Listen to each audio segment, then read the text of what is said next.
siguiente programa es para todos.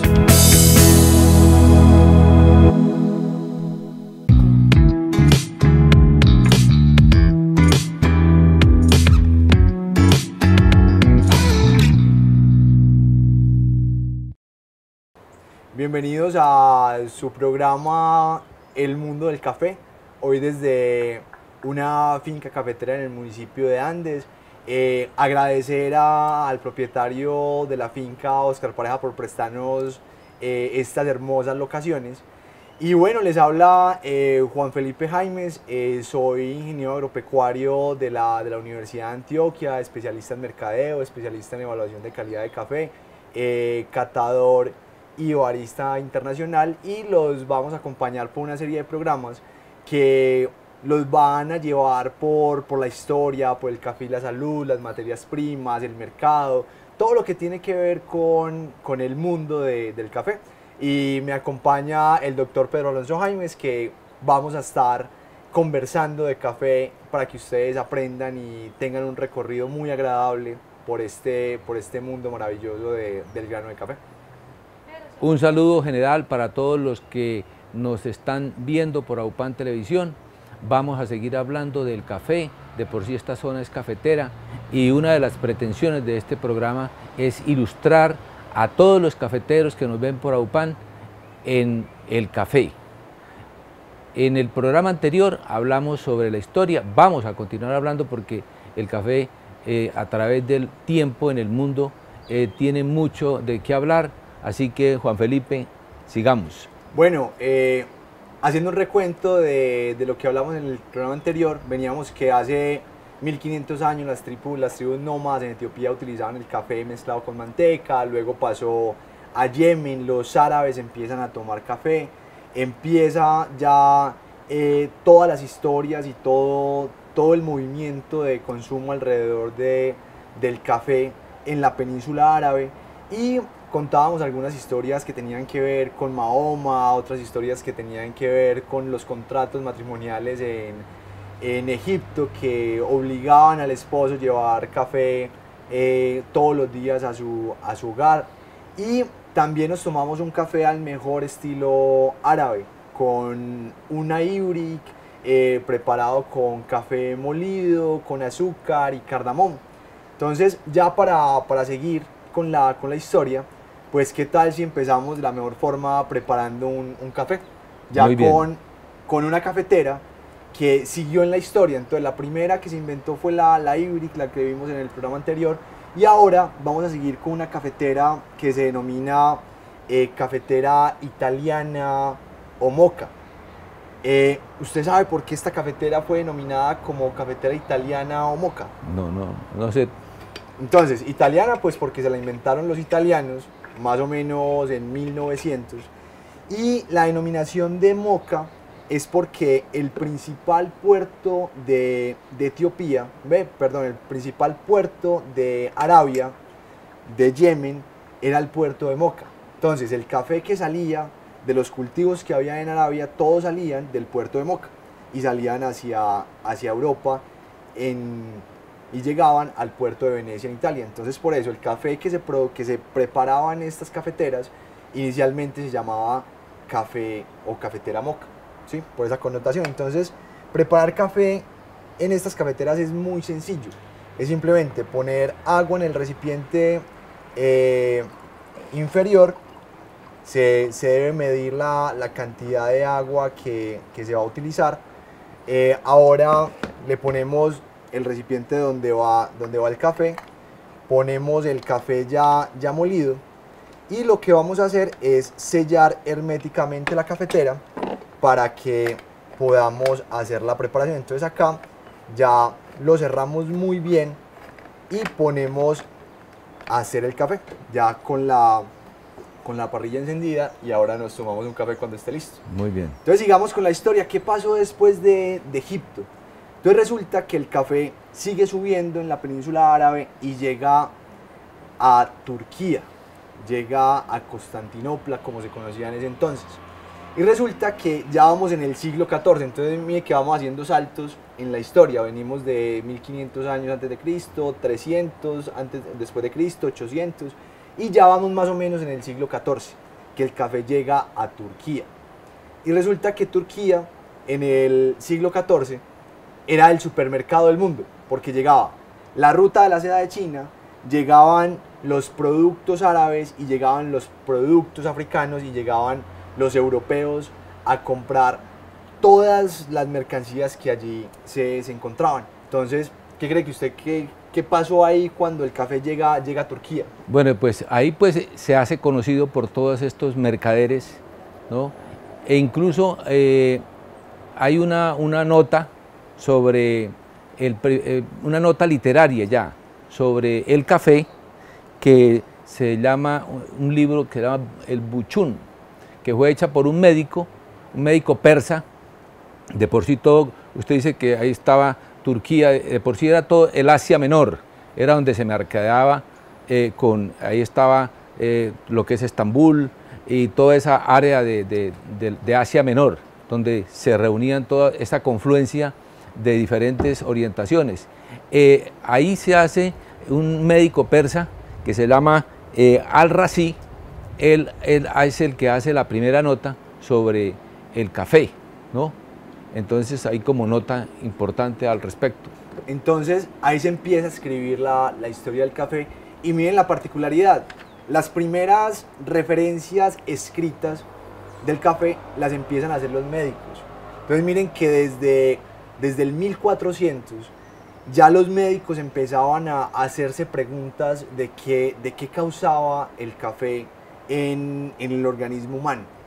Entonces resulta que en Turquía, que en ese entonces se llamaba Constantinopla, lo que hoy es Estambul, se abre la primera cafetería.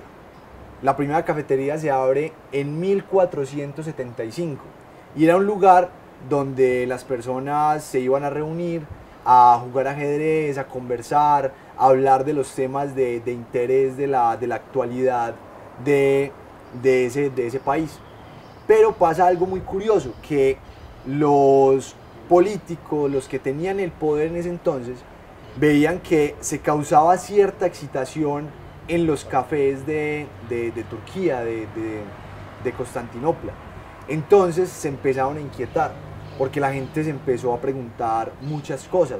Se empezó a preguntar sobre su función de actores de la sociedad. Entonces empezaron a hacer como oposición a las políticas que se tenían. Entonces, ¿qué cree que hizo esos jeques y esos políticos que tenían el poder en ese entonces? Bueno, de por sí allí en esa zona había una confluencia de productos, de especias y una confluencia de ideas. Entonces el café lógicamente exaltaba, ponía a pensar más a la gente. Entonces los escritores, los ideólogos comenzaron a pensar, y obviamente pues los políticos que estaban en ese entonces, incluso ahora vemos esa situación también, tratan de prohibir estas acciones para evitar que se les subleve a la gente o que piensen de una manera diferente o hagan otro actuar diferente al que ellos están haciendo. Entonces eso dio pie, pues creo yo, a que ellos bloquearan estas ideas y fue parando el café, prohibiendo el café. Entonces, ¿qué pasó?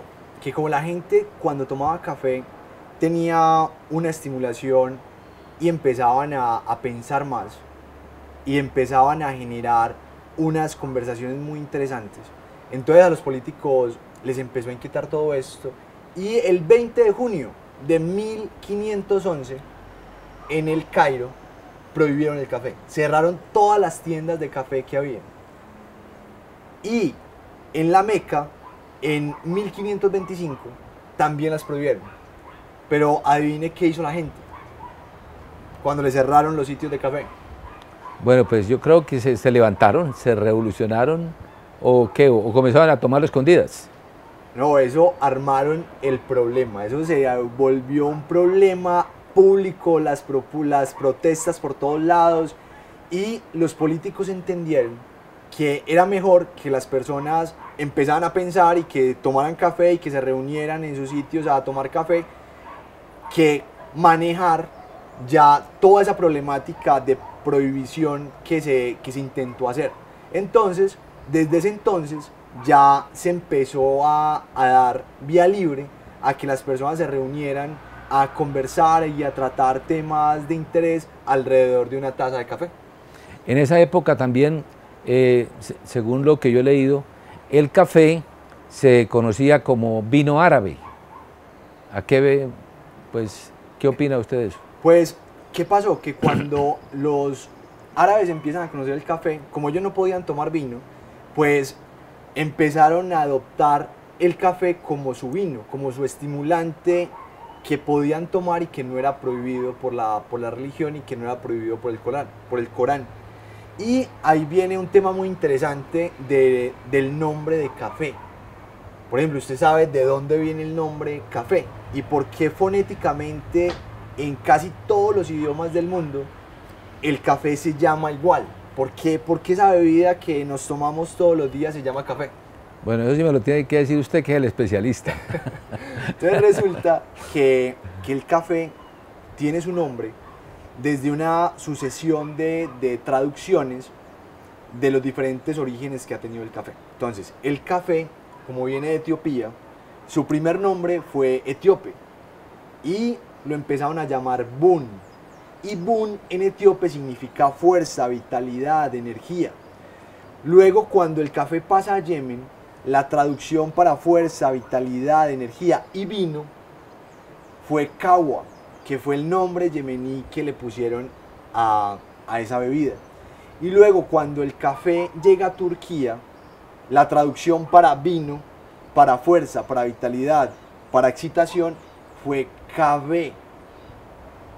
Y luego, cuando los italianos y los europeos empezaron a llevar el café para Europa, se empezaron a llevar el café turco para Europa, adivinen los italianos cómo lo llamaron. Café. Café. Entonces, de ahí viene la palabra café. Entonces, cada vez que nos tomemos un café, ya sabemos qué es lo que nos estamos tomando. Nos estamos tomando una dosis de fuerza, de energía, de vitalidad, y que viene como en concordancia de lo que hablábamos, de lo que sentían los guerreros, las tribus nómadas. Y de las cabras. De las cabras y de lo que nos contaba Mahoma, de lo que sentía cuando tomaba café. Muy bien. Entonces, sigamos con la historia, porque la historia no se queda ahí. Vamos en el año 1511, imagínense todo lo que nos falta para llegar a la actualidad y toda la relación que tiene el café con la historia. Entonces, el café llegó a Italia. El primer cargamento de café que conoció Europa se conoció en el puerto de Venecia. Y ahí los italianos empezaron a consumir café. Y detrás de los italianos llegaron los franceses, llegaron los alemanes, llegaron los holandeses a tomar café. ¿Qué creen que hicieron los turcos cuando vieron ese auge de café en Europa? Mientras que yo sirvo el café que ya está. Bueno, generalmente pues yo creo que ellos, inicialmente pues ellos trataron como de conservar esa fórmula, de conservar esa bebida para ellos. Y obviamente pues comenzar a mercadear también con el café, a traerlo y a venderlo y a promulgarlo, pero conservando sus arbustos. Exacto, entonces mire lo curioso que hicieron los turcos. Cuando vieron ese boom de café, de generación de cultura del café en Europa, se hicieron el siguiente análisis. Si nosotros somos los únicos que producimos café y lo podemos vender, ¿qué tal si solo vendemos café tostado o vendemos semillas infértiles? ¿Por qué creen que los turcos hicieron esa jugada de mercadotecnia? ¿Para qué lo hicieron? Para que tener ellos su producción propia, o sea, que no saliera de Turquía los cafetos. Exacto, entonces así manejaban el monopolio de la producción de café. Entonces, al aumentar la oferta de café, al aumentar la demanda de café en Europa y a la oferta ser igual, ¿qué cree que pasó con el precio? Obviamente se disparó. Se disparó el precio del café y solo los ricos de Europa ese entonces solo los monarcas, solo los políticos, solo los artistas podían tomar café en el siglo XV y el siglo XIV en Europa. Entonces brindemos con este café. Y vamos a dejar hasta ahí y nos vemos en el próximo programa de El Mundo del Café. Les hago la invitación, si se perdieron la transmisión por Aupan Televisión, que lo vean en el canal de YouTube de Aupan o en el canal de YouTube de Café La Vibe. Nos siguen en nuestras redes sociales y reiterar el agradecimiento con el caficultor Oscar Pareja, que nos prestó esta hermosa finca para hacer estos primeros programas del Mundo del Café. Muy bien, muchas gracias. Como ustedes pueden ver, estamos con un especialista en café, estamos culturizando a la gente sobre café y espero sigan estos programas que son para cultura de nosotros, los que vivimos en Andes y de pronto en otros municipios cafeteros. Muchas gracias.